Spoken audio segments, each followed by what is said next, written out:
Hola niños, hoy día vamos a seguir conversando acerca de los animales de la granja, ¿ya?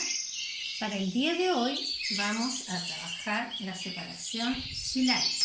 Yo voy a ir mostrando cada uno de los animales y vamos a contar cuántas sílabas tiene, por ejemplo, perro. Ahora tú tienes que aplaudir y contar. Perro. Acércate a la cámara y toca cuántos círculos corresponden. Perro. 2. Perfecto. Perro tiene 2 sílabas. La dejamos ahí. Vamos a sacar otra. Esta es una tortuga. Vamos a ir contando. Tortuga. Tortuga.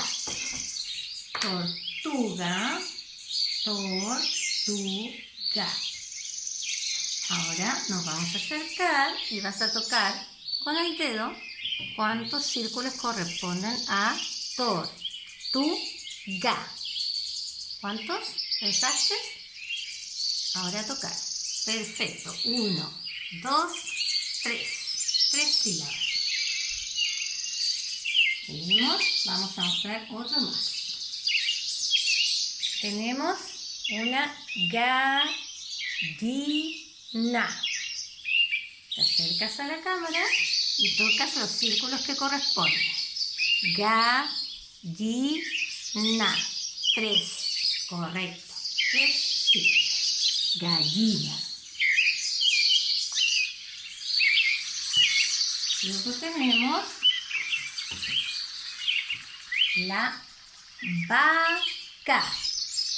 Vaca. ¿Cuántos círculos corresponden de pintar? Vaca. 2. Correcto. Estamos viendo los animales de la granja. ¿Correcto? Y nos falta uno más. Miren bien. Pato. Pato. ¿Cuántos tienes que tocar? Acércate a la cámara y toca los círculos. 1, 2. Correcto. Pato. Ahora mira bien las imágenes. Y ahora yo las voy a dar vuelta para que veas si está correcto o no. Pato. 2. Correcto. Perro. 2. Correcto. Tortuga. 3. Correcto.